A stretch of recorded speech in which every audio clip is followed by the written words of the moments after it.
Hello guys, നമ്മൾ പരമ്പരാഗതമായിട്ട് ഞങ്ങളുടെ അമ്മിച്ചയെല്ലാം വയ്ക്കുന്ന ഒരു കറിയാണ് ചിക്കൻ വറുത്തിട്ട് അത് കറി വെക്കും. കറി വെച്ചതിന് ശേഷം അതിൻ്റെ മീതെ ഉരുളക്കിഴങ്ങും സവാളയൊക്കെ വാട്ടി ഉരുളക്കിഴങ്ങ് വറുക്കും. സവാള നല്ലോണം മൊരിഞ്ഞ് വരുമ്പോഴത്തേക്കും അതും വിതറിയിട്ട് നല്ല രസമാണ് അത് കാണാൻ തന്നെ. നമുക്കൊന്ന് വെച്ച് നോക്കിയാലോ. നമുക്ക് ചിക്കൻ കഴുകി വെച്ചിട്ടുണ്ട്. ഇതിലേക്ക് മഞ്ഞൾ പൊടി,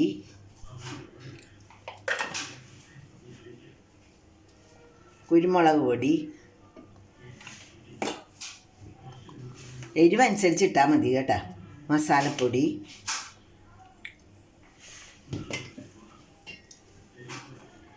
പൊടി കുറച്ച് മതി. നമ്മൾ അരപ്പ് കൂട്ടുമ്പോൾ ഇടുന്നുണ്ട്, അപ്പം അത് കാരണം മല്ലിപ്പൊടി കുറച്ച് മതി. മുളക് പൊടി, ഇനി ഗരം മസാല,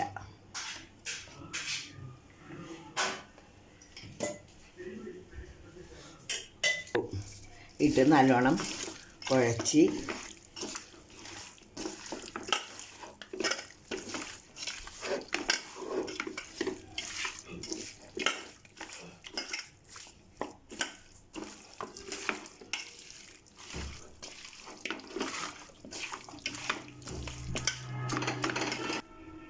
വെള്ളമൊന്നും ഒഴിക്കാതെ നേരിയ തീയിലിത് ഒരു 5-6 തിള, അപ്പം ഒരു നേരിയ വേവ് വരും. അതുവരെ നമുക്ക് വെക്കാം.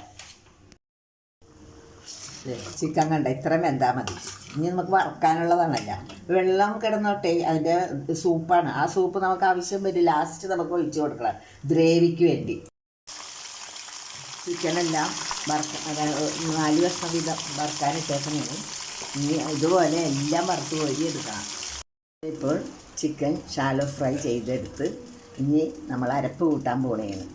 നമ്മൾ ആ വറുത്തതിൻ്റെ എണ്ണ തന്നെ അത് ഒഴിച്ച്, അത് കളയണ്ടല്ല, കോഴിയുടെ നല്ലൊരു മണമൊക്കെ ഉണ്ടാവുമല്ലോ. അതുകൊണ്ട് ആ എണ്ണ തന്നെ ഒഴിച്ച് അതിലേക്ക് സവാള ഇടുക.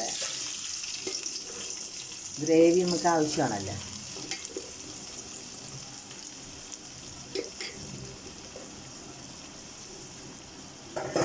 സവാള എല്ലാം വാടി വന്നിട്ട് ഞങ്ങൾക്ക് വെളുത്തുള്ളിയും ഇഞ്ചിയും ചതച്ചതിട്ട് കൊടുക്കാം.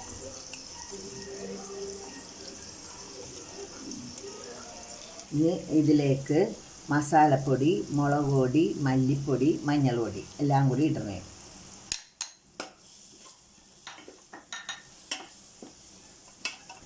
കുറച്ച് കിച്ചൺ ട്രഷർ കേട്ടോ, ചിക്കൻ്റെ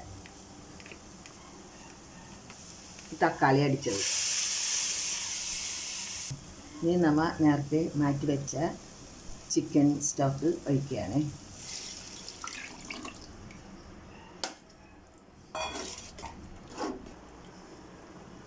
തിളച്ച് വന്നിട്ടുണ്ട്. ഇനി ഇതിലേക്ക് നമ്മൾ വറുത്ത് വെച്ച ചിക്കൻ എല്ലാം പെറുക്കിയിടുന്നു.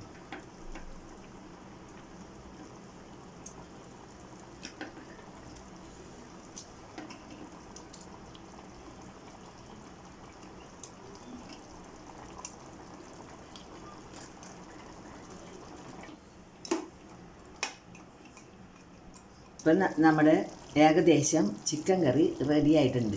ചിക്കൻ ഫ്രൈ കറി വെച്ചത്. ഇനി അതിൻ്റെ മീതെ പൊട്ടറ്റോ നമുക്ക് ഇടാം, പിന്നെ വറുത്ത് വെച്ചേക്കണത്, പിന്നെ സവാള വറുത്ത് വെച്ചത്, ഇതെല്ലാം ഇട്ട് നമ്മൾ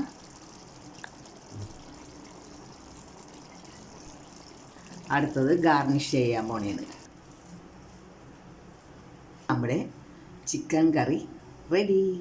എല്ലാവരും സബ്സ്ക്രൈബ് ചെയ്യണം, ലൈക്കും ചെയ്യണം. ഓക്കെ.